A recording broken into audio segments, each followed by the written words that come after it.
तो ईएडी में आपका स्वागत है। हम लोग न्यूज़पेपर के थ्रू करंट अफेयर्स और जनरल स्टडीज़ के टॉपिक्स को कर रहे हैं।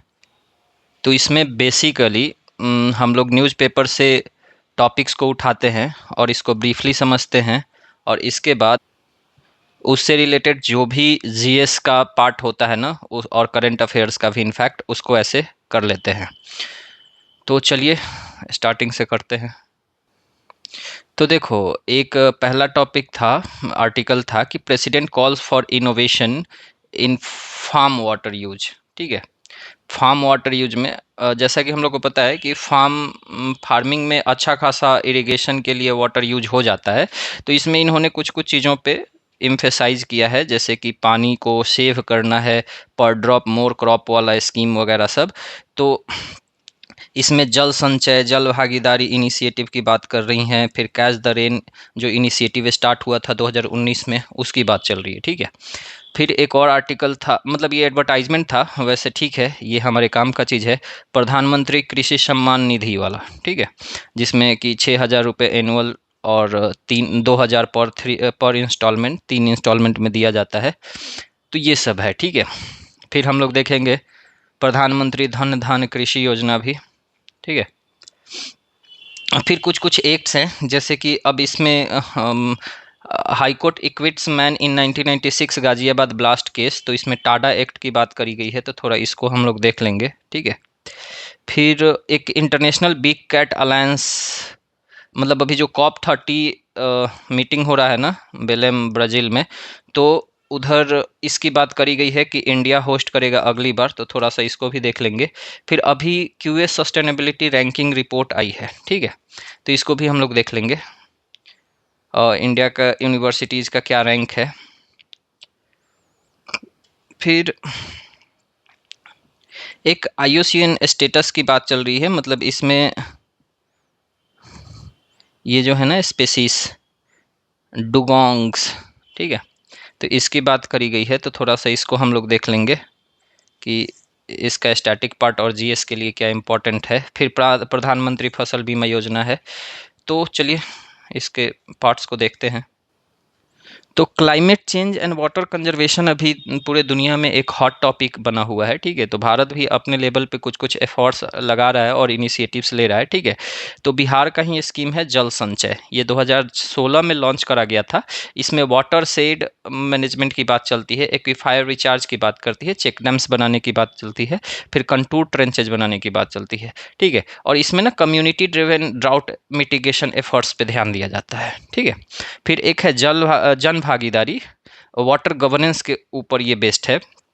तो ये इंस्टीट्यूशनल फ्रेमवर्क है सिटीजन्स पार्टिसिपेशन के लिए, particularly in planning, creation, management वगैरह में। ठीक है, फिर कैच द रेन इनिशिएटिव 2019 में आया था, अभी तक चल रहा है। इसमें रेन वाटर हार्वेस्टिंग वगैरह पे ध्यान दिया जाता है, रूफ टॉप हार्वेस्टिंग, रिचार्ज पिट्स, पोखर टाइप का, फिर डिस्ट्रिक्ट लेवल वाटर मैपिंग वगैरह। फिर एक देखो, प्रधानमंत्री कृषि सिंचाई योजना 2015 में आई थी। ठीक है, इसके कंपोनेंट्स क्या थे कि हर खेत को पानी मिलना चाहिए, इरिगेशन एक्सेस, और पर ड्रॉप मोर क्रॉप की बात करी गई थी। ठीक है, माइक्रो इरिगेशंस की। फिर मेजर कुछ कुछ इरिगेशनल कम्प्लीमेशन की बात करी गई थी। अब इसमें माइक्रो इरिगेशन में दो सिस्टम आप देखे होंगे कि एक स्प्रिंकलर सिस्टम होता है ना, और एक ड्रिप इरिगेशन सिस्टम होता है, तो ये दोनों। फिर एक 2020 से 27 तक चलने वाला है अटल भूजल योजना, 7 स्टेट्स में basically community lead ground water management and water budgeting का स्कीम है। तो ये ओवर एक्सप्लॉइटेड ब्लॉक्स पे फोकस करता है बेसिकली। ठीक है, फिर जल जीवन मिशन 2019 में आया था, हर घर जल, हाउस होल्ड टैप कनेक्शंस वगैरह, और इंडिया इसमें अच्छा खासा अप्रॉक्स 85 करोड़ घरों तक ये पहुंचा चुका है, 85 करोड़ लोगों तक ये पहुंचा चुका है।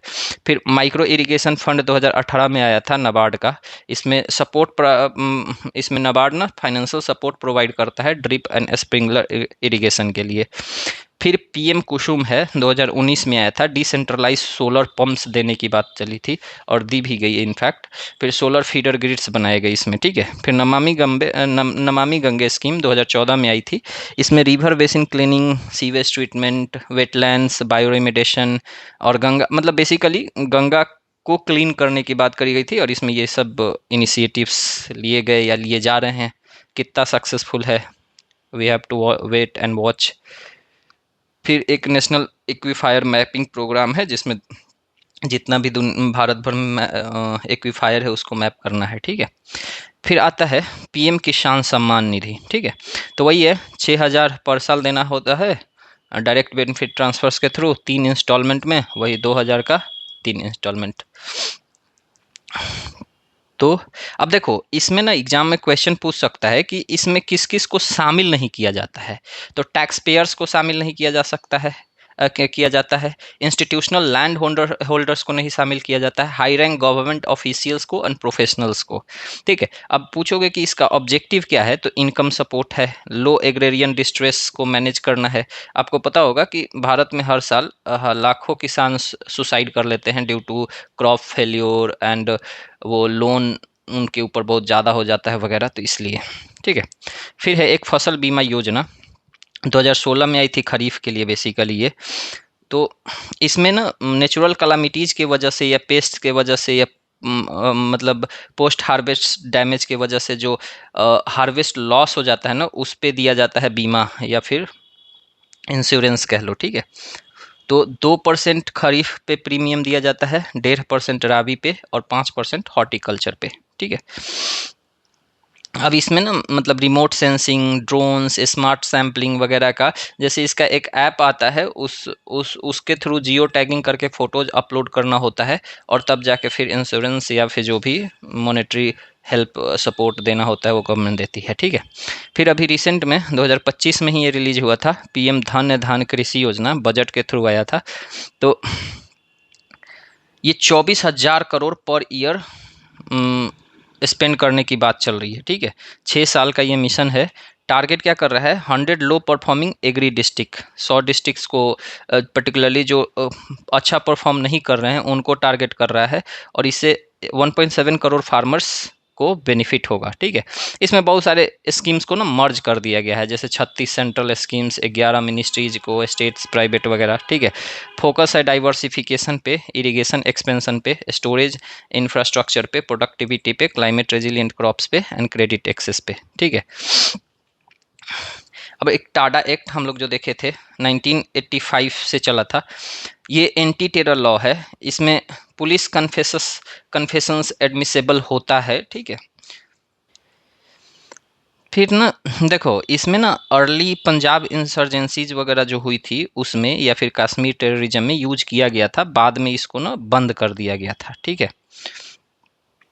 और इसको रिप्लेस कर दिया UAPA, unlawful activity prevention act जो है ना वो। फिर एक देखे थे हम लोग international big cat alliance, India ही इसको इनिशिएट करा था। तो इसका हेडक्वार्टर ऑफ कोर्स इंडिया में ही होगा, न्यू दिल्ली में है। स्पेसीज इसमें कौन कौन से हैं, टाइगर है, लायन है, लेपर्ड है, स्नो लेपर्ड है, चीता है, जैगवार है, पूमा है, ठीक है। अब एग्जाम में ना पूछ लेगा कि which one of the following is not under the international big cat alliance, ठीक है। तो इसको ध्यान रखना है कि tiger, lion, leopard, snow leopard, cheetah, jaguar, puma है इसमें, ठीक है। एम इसका क्या है, हैबिटेट प्रोटेक्शन है, एंटी पोचिंग है, जीन पूल कंजर्वेशन है, क्लाइमेट रेजिलियंस है। अब इसका जो ग्लोबल बिग कैट समिट 2026 में होने वाला है वो भी न्यू दिल्ली में होने वाला है, और ये COP30 में इंडिया के एनवायरमेंटल मिनिस्टर भूपेंद्र यादव जो हैं वो गए थे, तो उन्होंने इसको कंफर्म करा वहाँ, ठीक है। अब एक हम लोगों ने देखा था डुगोंग, ये इसको सी काऊ भी कहते हैं, ठीक है। ये मरीन हार्बीवोर है। फिर इसको डुगोंग डुगोन के नाम से भी जाना जाता है। IUCN स्टेटस देखोगे ना तो वल्नरेबल है, ठीक है। इंडिया में देखोगे तो गल्फ ऑफ मन्नार, पाक बे और अंडमान एंड निकोबार में ये पाया जाता है, ठीक है। तो इसका फाउंडिंग लोकेशन भी पूछा जा सकता है। अब इस पे के ऊपर कुछ थ्रेट है, क्या थ्रेट्स है कि सी ग्रास लॉस हो रहे हैं, ठीक है, जिस पे ये सरवाइव करता है। कोस्टल डेवलपमेंट की वजह से ये बहुत अंदर दूर नहीं जा सकता है, फिशिंग नेट्स में फंस जाता है, और वेसल्स जो होते हैं ना ट्रांसपोर्टेशन वाला, उससे कोलाइड कर जाता है ये, ठीक है। अब देखो एक आर्टिकल था, ये base effect bulletin precise shaped CPI inflation, ठीक है। इसमें बेसिकली इन्फ्लेशन पे बात चल रही है। इसमें कुछ कुछ हेडलाइन इन्फ्लेशन, बेस इफेक्ट, फिर आरबीआई के मॉनेटरी पॉलिसीज की बात चल रही है और मॉनेटरी पॉलिसी कमिटीज की बात चल रही है, ठीक है। तो इसमें बहुत ज़्यादा कुछ नहीं था, तो हम लोग इसको थोड़ा सा देख लेंगे, ठीक है। फिर ना सारे जितने भी डिक्शनरी होते हैं उनके वर्ड ऑफ द ईयर आते हैं और ये एग्जाम में पूछ भी लिया जाता है। तो इसको हम लोग देखेंगे, पैरासोशल्स और भी जितने भी डिक्शनरी है उनका वर्ड ऑफ द ईयर क्या है। फिर एक गिंको टूथेड बेक्ड वेल की बात चल रही है, ठीक है। ये डीप सी में रहता है, तो इसको भी थोड़ा सा देख लेंगे। उसके बाद एक एडिटोरियल में आर्टिकल था टी रामाकृष्णन का कि time to sort out India's serial mess, ठीक है। तो इसको देखेंगे थोड़ा सा, इसमें किस किस चीज़, जैसे एफसीआई पे बात चल रही है। और इंडिया में अभी इस आर्टिकल का क्रक्स देखोगे तो ये क्या है ना कि 2-3 ऐसे क्रॉप हैं जो इंडिया सरप्लस प्रोडक्शन कर रहा है और उसको एक्सपोर्ट भी कर रहा है, और कुछ कुछ है जिसका हाईएस्ट कंज्यूमर है लेकिन प्रोडक्शन लो है, ठीक है। तो हम लोग को उस पर कैसे काम करना है। जैसे एडिबल ऑयल हो गया, पल्सेस वगैरह हो गया, ठीक है, पल्सेस वगैरह हो गया। तो और ये सब जो राइस है या वीट है, इस पे मिनिमम सपोर्ट प्राइस अवेलेबल है और उसका प्रोक्योरमेंट बहुत ज़्यादा हो जा रहा है, ठीक है। तो थोड़ा सा इसको हम लोग देख लेंगे। फिर एक वर्ल्ड हैप्पीनेस रिपोर्ट आई है 2025 वाली, वो भी देखेंगे। और कुछ रीजन्स की बात हो रही है, जैसे सोनभद्रा है, तो इन सब को भी देखेंगे, ठीक है। तो देखो, इन्फ्लेशन में हम लोग टाइप ऑफ इन्फ्लेशन की बात कर लेते हैं। तो जैसे होता है ना, डिमांड पुल इन्फ्लेशन है, ठीक है। Excess aggregate demand over supply. देखो बेसिकली क्या होता है कि हाँ, सप्लाई कम है और डिमांड बढ़ गया, ठीक है। तो इस कंडीशन में क्या होगा, जैसे देखते हो ना कि मैंगो जब पहली बार मार्केट में आता है तो हर कोई खाना चाहते हैं, ठीक है। लेकिन क्या उतना सप्लाई है, क्या नहीं है। तो जनरली देखोगे कि आम जब मार्केट में पहली पहली बार आएगा तो 100 रुपये 200 रुपये केजी बिकता है, फिर धीरे धीरे वही 20 रुपये 30 रुपये 40 रुपये 50 रुपये नॉर्मल हो जाता है, ठीक है। तो वो डिमांड पुल इन्फ्लेशन हो गया। फिर कॉस्ट पुल इन्फ्लेशन, इनपुट का कॉस्ट होता है वही राइज कर जाता है। जैसे सपोज करो कि कोई आइटम है जिसका रॉ मटेरियल कुछ है, जैसे फ्यूल है, रॉ मटेरियल्स है, इनका प्राइस बढ़ गया, ठीक है। जैसे पहले 100 किलोमीटर डिस्टेंस जाने के लिए आपको लगता था, लेटस कंसीडर कि 400 रुपये, ठीक है। लेकिन अब पेट्रोल का प्राइस बढ़ गया तो ये 400 होके 800 हो गया, ठीक है। तो इसको ही कहते हैं कॉस्ट पुश इन्फ्लेशन, ठीक है। बिल्ट इन इन्फ्लेशन, जैसे वेज प्राइस स्पाइरल बन जाता है इसमें, कि इन्फ्लेशन एक्सपेक्टेशंस बढ़ता है कि कौन ठीक इन्फ्लेशन बढ़ जाएगा, ठीक है। तो बढ़ने इसके वजह से वेज जो रोज मतलब जो पेमेंट्स होते हैं वो बढ़ते हैं, उसके वजह से कॉस्ट राइज करता है, इवेंचुअली प्राइस राइज कर जाता है, ठीक है। फिर होता है एक इम्पोर्टेड इन्फ्लेशन, ठीक है। अब बहुत सारा, जैसे क्रूड ऑयल होता है ना, ये ग्लोबल मार्केट में जैसे ही इसका प्राइस बढ़ता है तो हम लोग के यहाँ भी प्राइस बढ़ जाता है, ठीक है। तो इम्पोर्टेड इन्फ्लेशन हो जाता है। हाइपर इन्फ्लेशन, पर्टिकुलरली किसी चीज़ों के ना प्राइस में रैपिड राइज हो जाता है ना, तो उसके वजह से आता है हाइपर इन्फ्लेशन, ठीक है। स्टैगफ्लेशन होता है ना कि हाई इन्फ्लेशन रहेगा, लो ग्रोथ रहेगा और हाई इम्प्लॉयमेंट हो जाएगा, ठीक है। मतलब स्टेगनेट कर जाता है चीज़ें, ठीक है। हेडलाइन इन्फ्लेशन में क्या होता है कि टोटल इन्फ्लेशन मतलब जितना भी इन्फ्लेशन हम लोग काउंट करते हैं वो, और प्लस फूड एंड फ्यूल का, इसको मिला के कोर इन्फ्लेशन में यही फूड एंड फ्यूल को हटा देते हैं, ठीक है। तो बस इतना ही ध्यान में रखना है। फिर आगे है कंज्यूमर प्राइस इंडेक्स। तो इस सीपीआई को कंपाइल करता है एनएसओ और ये रिटेल इन्फ्लेशन को मेजर करता है, पर्टिकुलरली हाउस होल्ड वाले को। अब इसमें देखोगे तो इसके कई सारे वेरिएंट्स हैं, जैसे सीपीआई कंबाइंड है, सीपीआई अर्बन है, रूरल है, सीपीआई एग्रीकल्चर लेबरर्स है, सीपीआई रूरल लेबरर्स है। इसमें बेस ईयर को याद रखना कि बेस ईयर 2012 को लिया जाता है, ठीक है। और इसको यूज किया जाता है डेली अलाउंस के लिए या फिर वेलफेयर टारगेटिंग के लिए या फिर मॉनेटरी पॉलिसी के लिए, ठीक है। अब बेस इफेक्ट क्या होता है।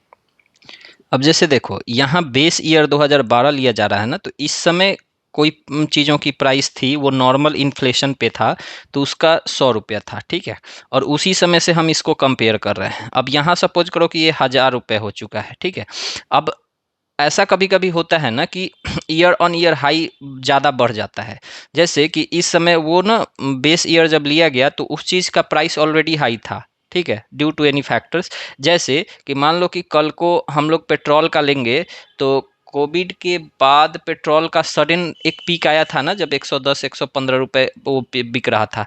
अब आप 2019 को ही सपोज करो या 2020 को ले लेते हो बेस ईयर, तो उस समय जब हम लोग कंपेयर करेंगे तो इसे रहेगा, ठीक है? तो इसका इम्पैक्ट पड़ेगा या इफेक्ट पड़ेगा जब हम लोग नेक्स्ट जैसे कि 2030 में इसको काउंट कर रहे होंगे तब, ठीक है? क्योंकि ये इस समय ऑलरेडी हाई पे था। तो वही है कि इन्फ्लेशन वेरिएशन अराइज करता है due to comparison with unusually high या लो प्रीवियस ईयर फिगर्स, ठीक है? अब देखो, हम लोग आर्टिकल में देखें कि मॉनेटरी पॉलिसी कमेटी की बात चल रही थी, ठीक है? तो ये जो बना है आरबीआई एक्ट के अंदर बना है। अब आरबीआई एक्ट कब आया था? 1934 में, जिसको अमेंड किया गया था 2016 में, ठीक है? इसके कंपोजिशन में कौन कौन होते हैं? तो 6 मेंबर्स होते हैं। 3 आरबीआई के मेंबर्स होते हैं और 3 गवर्नमेंट के अपॉइंटेड मेंबर्स होते हैं, ठीक है? और जो आरबीआई का गवर्नर होते हैं वही चेयरमैन होते हैं इसके, ठीक है? मॉनेटरी पॉलिसी कमेटी का एमपीसी का टारगेट क्या होता है कि इन्फ्लेशन को 4 प्लस माइनस 2 पे फिक्स करके रखना है। देखो, ये इन्फ्लेशन का रेंज करते हैं 2 से 6% कि इससे ज़्यादा नहीं बढ़ना चाहिए ईयर ऑन ईयर बेसिस पे, ठीक है? तो बेसिकली अब ये 2 से कम हो जाएगा ना तब भी ग्रोथ नहीं होगा, इससे ज़्यादा तो फिर जनता बहुत परेशानी में आ जाएगी। तो इसलिए इसको आइडियली 2 से 6% के बीच में रखना होता है और इसी के लिए एमपीसी बनाई गई है, ठीक है? ये बाई मंथली हर 15 दिन पे हर 2 महीने में एक बार मिलती है। Policy stance and repo rates को सेट करती है।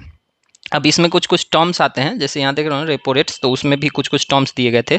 तो रेपो रेट क्या होता है कि वैसा रेट जिस पे आरबीआई शॉर्ट टर्म लोन देती है बैंक्स को, ठीक है? और रिवर्स रेपो रेट क्या हो गया? जिस पे आरबीआई बैंक से लोन लेती है जिस रेट पे, समझ में आ रहा है? रेपो रेट और रिवर्स रेपो रेट, ठीक है? तो इस पे आरबीआई दे रही है किसको? बैंक्स को।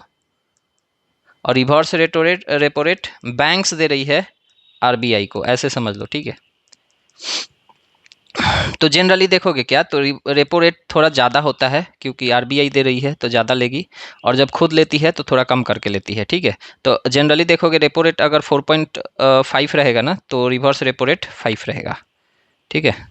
सॉरी, रिवर्स रेपो रेट कम रहेगा, वो 4.5 रहेगा तो ये 4 रहेगा जनरली, ठीक है? एमएसएफ क्या होता है? Marginal standing facility.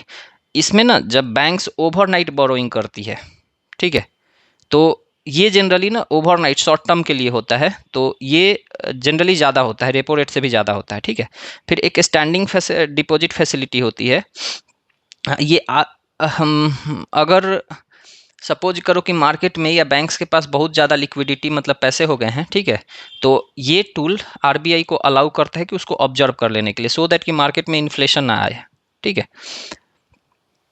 और बेसिकली ये रेपो रेट से नीचे होती है। फिर एक सीआरआर होती है, कैश रिजर्व रेशियो। तो बैंक्स को अपना एक सर्टेन परसेंटेज ऑफ लिक्विडिटी या फिर पैसे को आरबीआई के साथ रखना होता है, उसी को सीआरआर कहते हैं, ठीक है? एसएलआर होता है क्या कि बैंक्स को, ठीक है, लिक्विड एसेट्स रखने होते हैं अपने बैंक में ही, जैसे कि उनके पास जितना भी टोटल डिपॉजिट्स है उसका सर्टेन परसेंटेज उनको रखना पड़ता है, तो वो हो जाता है एसएलआर, ठीक है? अब फिर है कि क्यूबेस का वर्ल्ड यूनिवर्सिटी रैंकिंग आता है, ठीक है? तो ये 2026 वाला आया है, उसमें हम लोग देख लेंगे। वैसे ये 2025 ही है, ठीक है, लेकिन उसको 26 के नाम पे प्रेजेंट करा जा रहा है। तो इंडिया के टोटल 54 इंस्टीट्यूशंस इसमें आए हैं, ठीक है?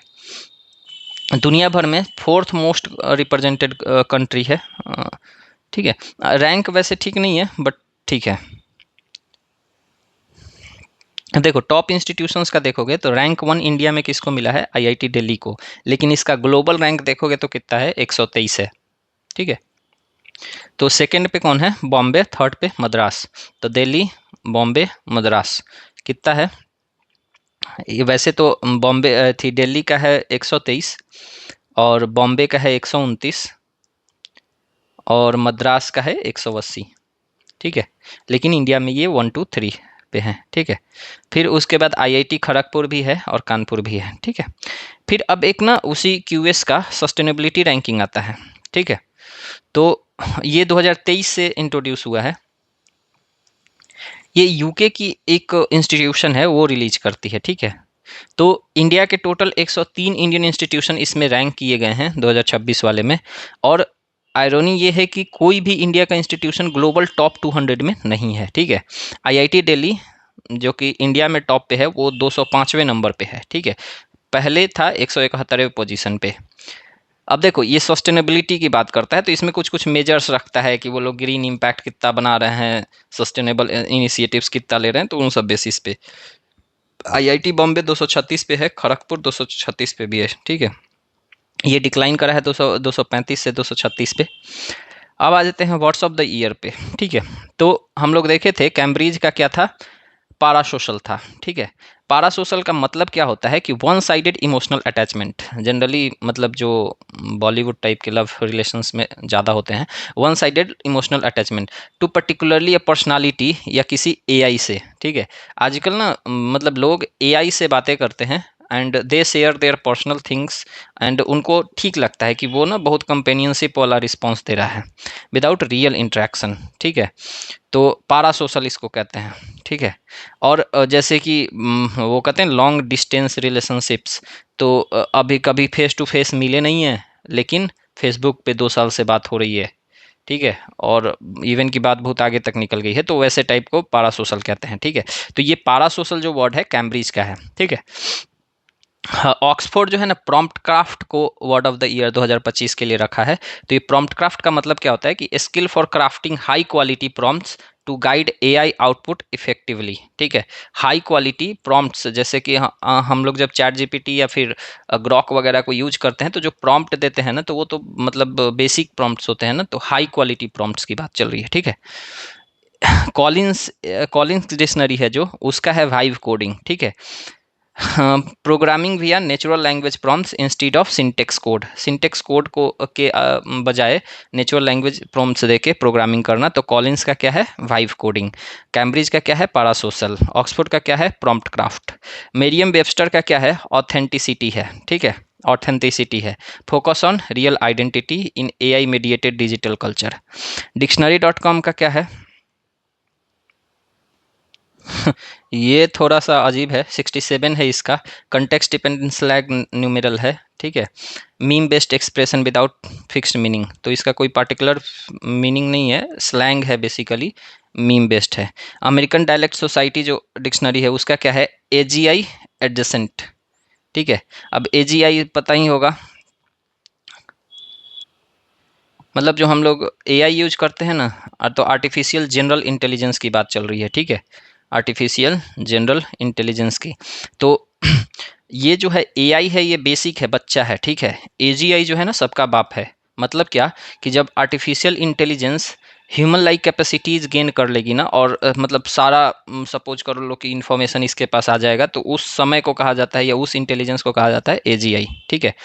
तो system close to general intelligence without achieving full AGI, ठीक है। तो देखो, फुल एजीआई तो मतलब एजीआई हो गया, एजीआई एडजेसेंट की बात चल रही है, मतलब उसके समवेयर क्लोज। तो इतने सारे वर्ड्स हैं, कैम्ब्रिज का पारासोशल, ऑक्सफोर्ड का प्रॉम्प्ट क्राफ्ट, कॉलिंस का वाइव कोडिंग, और इसमें सब चीज़ में कॉमन देखोगे ना, तो एआई के आसपास ही रिलेटेड है, ठीक है। मतलब एक इसका थोड़ा सा अलग है। अब एक हम लोग वेल की बात कर रहे थे, ठीक है, जिसका क्या नाम था, गिंको टूथेड बेक्ड वेल, ठीक है। तो ये डीपेस्ट डाइविंग मैमल है ऑन द अर्थ, ये बहुत नीचे जाता है। मैमल मतलब समझ रहे हो, समुद्र के सबसे ज़्यादा गहराई में जाने वाला मैमल है ये, हाँ, ठीक है।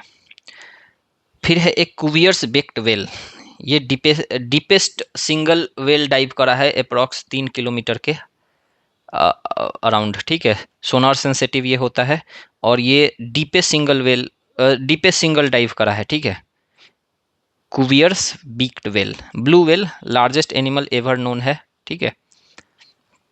फिर कोयलन कैंथ है, कोयला कांथ है, ठीक है। तो बेसिकली ये एंशियंट लिविंग फॉसिल है फिश का, जिसका lineage 400 plus million years old बताया जाता है। ठीक है। डम्बो ऑक्टोपस है, deep benthic octopus adapted to extreme pressures. जैसे कि देखो, जैसे जैसे सी में नीचे जाते जाओगे ना, प्रेशर बहुत हाई होते जाता है। ठीक है। तो वहाँ जो स्पेसीज सर्वाइव कर सकते हैं ना, तो ये उसमें से एक है। ठीक है। स्लो मेटाबॉलिज्म होता है इसमें। फिर एक है जाइंट स्क्विड। ठीक है। ये भी एक डीप सी सेफलोपोड है, बीक्ड वेल कैटेगरी का। ठीक है। ये रेयरली दिखता है। अब देखो, हाइड्रोथर्मल वेंट ट्यूब वर्म्स जो हैं, ये केमोसिंथेटिक लाइफ फॉर्म्स पे मतलब चलता है, केमिकल और सिंथेटिक। ये सल्फर कंपाउंड्स को यूज करता है इंस्टीड ऑफ सनलाइट। ठीक है। तो ये एकदम डीप सी में रहता होगा। ठीक है। फिर डीप सी हैचेट फिश है।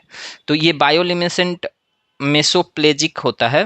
ये लो लाइट प्रेशर जोन के लिए एडेप्टेड होता है। ठीक है। फिर cold water deep sea corals है। ये reefs thriving in dark low temperature environments, crucial for carbon sequestration. तो ये बेसिकली बहुत, ये भी डीप में रहता है। ठीक है। अब आ जाओ, हम लोग देखे थे एक national food security act, NFSA. ये बेसिकली 2013 में ले आया गया था। ठीक है। राइट बेस्ड लो इंश्योरी सब्सिडाइज्ड फूड ग्रेन्स देता है, और कोविड के समय में, या फिर वो अभी जो 5 kg वाला ग्रेन डिस्ट्रीब्यूशन वाला जो चल रहा है ना, वो इसी के थ्रू इंश्योर किया जा रहा है। Coverage 75% of rural and 50% of urban population. Subsidized rate देता है, जैसे कि 3 रुपये पर KG rice and wheat, 2 rupees पर केजी। कोर्स ग्रेन्स 1 रुपये पर केजी। तो हाँ, वो अंत्योदय योजना जो चल रहा है ना, तो बेनिफिशियरी कैटेगरीज कौन से आते हैं, तो अंत्योदय योजना poorest and priority house hold को देता है। ठीक है।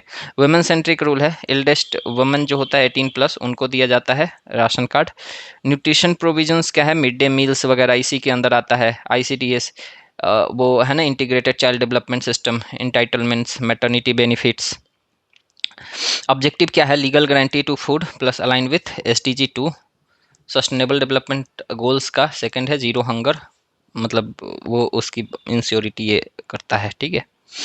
फिर एक है पब्लिक डिस्ट्रीब्यूशन सिस्टम और TDPS। तो TDPS का फुल फॉर्म क्या होता है, टारगेटेड पब्लिक डिस्ट्रीब्यूशन सिस्टम। तो ये राशन भी या फेयर प्राइस ऑफ, उचित मूल्य की दुकान जो होती है ना, अरे पता नहीं, उचित मूल्य की दुकान। तो इस अभी इसी के अंदर लिया गया था one nation one ration card. Basically Bihari या फिर उत्तर प्रदेश के माइग्रेंट जो होते थे, वो दूसरे स्टेट्स में जब काम करने जाते थे और सेटल हो जाते थे, तो वहाँ उनको नहीं मिलता था, तो इसलिए इसको ले आया गया इंटर स्टेट पोर्टेबिलिटी को इंश्योर करने के लिए। ठीक है। अब देखो, फूड कॉर्पोरेशन ऑफ इंडिया है, 1965 में इसका एस्टेब्लिशमेंट हुआ था अंडर फूड कॉर्पोरेशन एक्ट 1964। ठीक है। स्टैट्यूटरी बॉडी है, कॉन्स्टिट्यूशनल बॉडी नहीं है। हेडक्वार्टर्स कहाँ है, न्यू दिल्ली में। कोर फंक्शन क्या है, प्रोक्यूरमेंट करता है। ठीक है। ये जितना भी 23 क्रॉप्स हैं ना, उनको MSP पे प्रोक्यूर करता है। ठीक है। बफर स्टॉक मेंटेनेंस करता है। इंडिया में जितने भी फूड ग्रेन के सिलोज वगैरह या फिर वो बनाए जाते हैं ना, उनको ये मेंटेन करता है। Inter state movement and storage पे ध्यान देता है, बाद बाकी ठीक है। इंडिया जो है किन किन चीज़ों में लार्जेस्ट प्रोड्यूसर है एंड कंज्यूमर है, क्योंकि उसी आर्टिकल में दिया हुआ था ना पल्सेस वगैरह का, तो उसी से। तो इंडिया जो है लार्जेस्ट प्रोड्यूसर एंड कंज्यूमर है पल्सेस का। ठीक है। और लार्जेस्ट प्रोड्यूसर एंड कंज्यूमर है मिल्क का। इंडिया का जो डेयरी मार्केट है ना, दुनिया का सबसे बड़ा है। Second largest producer of rice and wheat है। ठीक है। लेकिन मेजर कंज्यूमर ऑफ बोथ है। लार्जेस्ट प्रोड्यूसर ऑफ स्पीसीज है, स्पाइसेस है, एंड मेजर स्पाइस एक्सपोर्टर भी है। ठीक है। Second largest producer of fish है। ठीक है। Largest producer of sugarcane है, और टॉप ग्लोबल प्रोडक्शन करता है मैंगो में, बनाना में, कॉटन में, टी में, हॉर्टिकल्चर आउटपुट में। ठीक है। तो ये थोड़ा सा याद रखने वाला चीज़ है, स्टेटमेंट में या फिर ऐसे नॉर्मल भी पूछ सकता है एग्जामिनेशंस में। फिर आता है रीजन्स इन न्यूज। तो अभी ये सोनभद्रा रीजन न्यूज में है। ये बेसिकली कहाँ है, यूपी में है। तो यहाँ मिनरल रिजर्व्स पाए जाते हैं, किस किस चीज़ का, गोल्ड का, कोल का, बक्साइट, लाइमस्टोन का। ठीक है। और यहाँ पावर जनरेशन के मेजर बेल्ट्स हैं। ठीक है। और ये विंध्यान प्लेटू ट्राइबल रीजन में लाई करता है। फिर एक अभी रिसेंट में ये भी बहुत न्यूज़ में था, इस पे सुप्रीम कोर्ट का कुछ कुछ वर्डिक्ट आया है, नियामगिरी। ये कहाँ है, ओडिशा में है। यहाँ हाँ, तो यही बक्साइट माइनिंग यहाँ चल रहा था, उसको हाल्ट कर दिया, रोक दिया गया due to the indigenous rights. ठीक है, वहाँ पे एक ट्राइब है डोंगिरा कोंड, उनके राइट्स को इंश्योर करने के लिए। ठीक है, फिर एक रत्नागिरी है, ये रत्नागिरी कहाँ है, महाराष्ट्र में है। ठीक है, coastal agro belt famous for Alphonso mangoes. ठीक है, तो ये अल्फांसो मैंगोज आपने नाम सुना होगा, वो माजा का जब प्रचार करता है ना तो वो उसमें अल्फांसो के नाम लेता है। ठीक है, तो रत्नागिरी, रत्नागिरी कहाँ है, महाराष्ट्र में। रिफाइनरी और पोर्ट प्रोजेक्ट्स भी यहाँ हैं। ठीक है, लद्दाख में ना लिथियम बेल्ट जो अभी डिस्कवर हुआ है कुछ दिन पहले। ठीक है, तो ठीक है, फिर कोरबा है, कोरबा माइंस छत्तीसगढ़। ठीक है, major coal thermal power cluster है, इंडस्ट्रियल पॉल्यूशन हॉटस्पॉट बन चुका है। सिंहभूम कहाँ है, झारखंड में, iron ore copper and uranium zone है, कोर फॉर स्टील सेक्टर। फिर बेल्लारी है या संदूर कर्नाटका में है, लार्ज आयरन ओर बेल्ट है, माइनिंग इरेगुलेटरी यहाँ बहुत ज़्यादा है। झरिया झारखंड में, कोल फील्ड है विथ अंडरग्राउंड कोल फायर्स, जलते रहता है अक्सर। फिर कोलार केजीएफ सुने होंगे, हिस्टोरिक केजीएफ गोल्ड माइन है, डीप शाफ्ट माइनिंग लेगेसी, बहुत गहरा इसमें खुदाई हो रही है और होती हुई है। फिर वर्ल्ड हैप्पीनेस रिपोर्ट आई है 2025 में। ठीक है, तो इंडिया का रैंक कितना दिया है, 118। ठीक है, टॉप रैंक्स किसका है, फिनलैंड का, अक्सर टॉप ही पे रहता है, 8-9 साल से ये टॉप ही पे है। डेनमार्क का सेकंड पे है, आइसलैंड का थर्ड पे है, स्वीडन का फोर्थ पे है। ठीक है, नाइबर रैंक्स इंडिया के नाइबर्स का देखोगे ना तो नेपाल जेंजी प्रोटेस्ट सब कुछ हुआ है 92, पाकिस्तान 109। तो देखो ये सब को आगे रखा है। ठीक है, मैंने अपने इसी चैनल पे एक शॉर्ट अपलोड करा है इसी पे। ठीक है, तो उसको आप देख लेना, इसका रीज़न मैंने उस बताया है। फाइनेंस कमीशन अभी जो है 16th चल रही है। ठीक है, वो 2026 से 31 के लिए है बेसिकली। तो इसके बारे में थोड़ा सा जान लेते हैं। आर्टिकल 280 के अंदर ये एक कॉन्स्टिट्यूशनल बॉडी है, हर 5 साल पे इसको बनाया जाता है। ठीक है, ये ना कुछ कुछ मैंडेट देता है, जैसे वर्टिकल टैक्स डिवॉल्यूशन यूनियन से स्टेट्स की तरफ। ठीक है, horizontal sharing among states, granting aids to states, disaster relief funds, फिर local body grants, performing based incentives वगैरह। ठीक है, पर्पस क्या है, फेडरल फिजिकल फेडरलिज्म इंश्योर करना एंड रिसोर्स इक्वलाइजेशन पे ध्यान देना। ठीक है, अब 16th फाइनेंस कमीशन अभी बना हुआ है, इसके कब बना था, 31 दिसंबर 2023 को बना था। ठीक है, चेयरपर्सन कौन है इसके, अरविंद पनगरिया हैं, ये फॉर्मर नीति आयोग के वाइस चेयरमैन हैं। ठीक है, इसमें आप बताना कि ये अरविंद पनगरिया और भी किसी चीज़ के चेयरमैन हैं, एक बार कमेंट में लिखना। ठीक है, टर्म रिकमेंडेशन अप्लाई टू वही 26 से 31 तक, और वही सब चीज़ें हैं। ठीक है, इसमें बहुत ज़्यादा कुछ है नहीं, मतलब ऊपर tax sharing, formula revision, climate link grants, फिर local body fiscal strengthening, debt sustainability. ठीक है, तो देखो आज के करंट अफेयर्स में इतना ही था। और ये जनरल स्टडीज़ में तो इसका हम ना एक और वीडियो सीरीज़ ले आ रहे हैं कि हम लोग जीएस प्लस करंट अफेयर्स का एमसीक्यू प्रैक्टिस करते हैं। ठीक है, तो इसको हम सोचे कि एक सेपरेट वीडियो में रख देते हैं कि जिसको ठीक है ये नहीं देखना है, मतलब करंट अफेयर्स और जीएस का लिंकिंग। ठीक है, तो डायरेक्ट क्वेश्चन से प्रैक्टिस करना चाहता है तो ठीक है, क्वेश्चन से प्रैक्टिस हो जाएगा। तो उसमें मैं एक्सप्लेनेशंस भी दे देता हूँ, तो आप लोग उस पर उसको देख सकते हो। ठीक है, मिलते हैं अगले वीडियो में। नमस्कार।